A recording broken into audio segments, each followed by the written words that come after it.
The F-35 is now projected to cost taxpayers over $1.7 trillion, making it one of the most expensive defense programs ever. Even cutting $600 million only equals around 90 jets, showing how huge the budget problem is. Meanwhile, multiple countries have rejected the F-35 and turned to Sweden's Saab Gripen, including Brazil, Thailand, Hungary, Switzerland, Czech Republic, Colombia, and Argentina, costing the US billions in lost deals.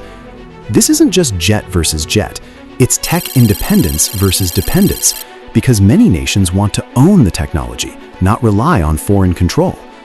Now the biggest risk is Canada's $19 billion F-35 deal. If Canada pulls back, it could shake the entire F-35 economic model. Brazil set the tone in 2014 by choosing 36 Gripens for technology control, and Hungary followed by extending its Gripen fleet instead of upgrading to the F-35. Cost isn't just high anymore, it's exploding. While the F-35's lifetime bill keeps rising, more countries are walking away and choosing Sweden's Saab Gripen instead. Thailand started with Gripen orders back in 2008 and in 2025 moved ahead again with more Gripens after the US denied its F-35 request. The Czech Republic is still flying Gripens on lease into the 2030s, while separately approving 24 F-35s for later delivery, a clear sign that even allies want a backup plan. Colombia has now locked in 17 Gripen EF jets in a multi-billion deal, and Argentina has shown long-term interest too. And here's what makes this dangerous for Lockheed Martin. Losing starter contracts isn't the real loss. The real money is the 40-year maintenance, parts, upgrades, and software support that follow every single jet. The F-35's business model depends on mass production volume to keep unit prices dropping, but every lost order shrinks the total volume, pushes costs back up, scares off the next buyer, and starts a loop. Fewer orders, fewer jets built, higher unit costs, even fewer customers. That's the death spiral, and the Pentagon can try to patch the export gap by ordering more at home, but budgets don't rise forever. So why does Gripen keep winning deals it technically shouldn't? Not because it out-stealths the F-35, it doesn't. The reason is control. Countries want aircraft they can own, modify, and operate independently without being locked into one superpower's ecosystem. Simple math explains why so many countries keep choosing Gripen over the F-35. On paper, one F-35A costs about $110 million, and one Gripen costs about $85 million, only a $25 million gap. That difference doesn't sound huge to a nation, but that's only the purchase price.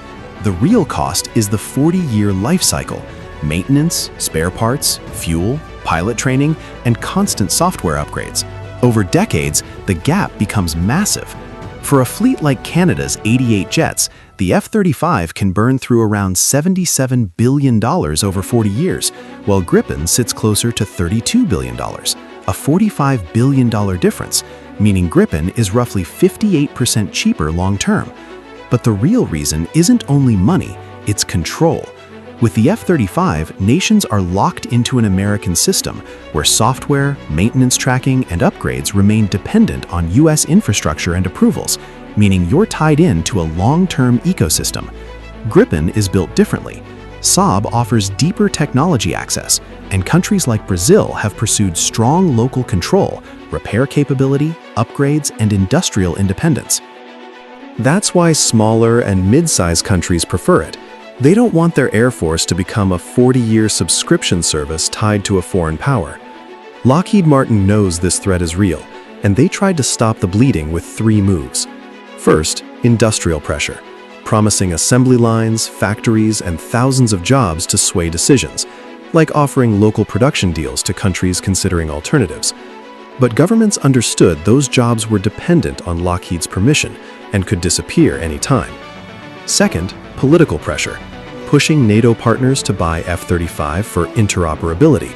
But that backfired because smaller nations started seeing it as coercion, not cooperation, and sovereignty became the priority. Third, cost-cutting on paper, announcing improved operating cost numbers.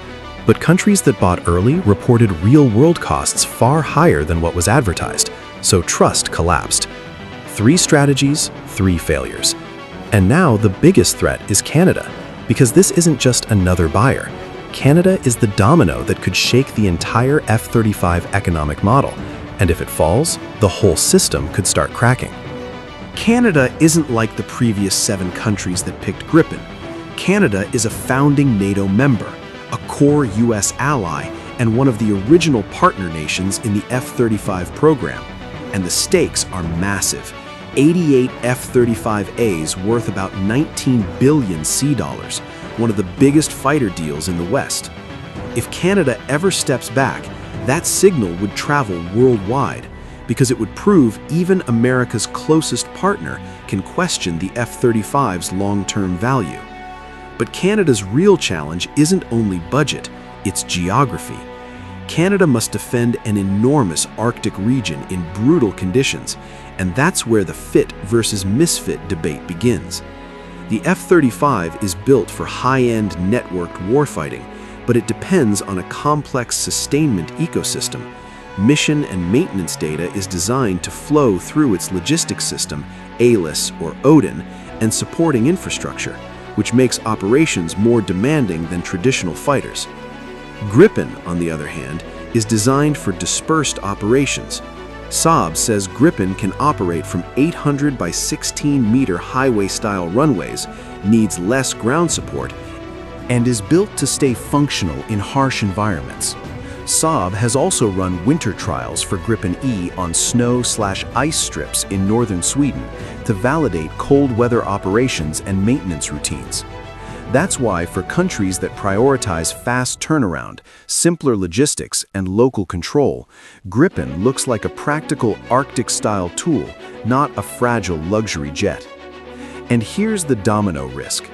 Canada's choice influences everyone watching the market, because the next decade of fighter decisions across multiple countries is worth tens of billions, and if Canada ever signals doubt, it could trigger hesitation elsewhere. Meanwhile, Canada's own F-35 debate is already tied to long-term cost reality. Canada's Parliamentary Budget Officer estimated the full life cycle cost of 88 F-35s around $70 billion over the program's life. If production volume slows and global orders weaken, unit costs rise, pressure grows, and the F-35's economics get harder to sustain. Meaning Canada isn't just buying a jet. Canada is sitting on the domino that can shake the whole system. The death spiral becomes real if Canada walks away from the F-35, because one major rejection can trigger hesitation across multiple countries, pushing production down and costs back up.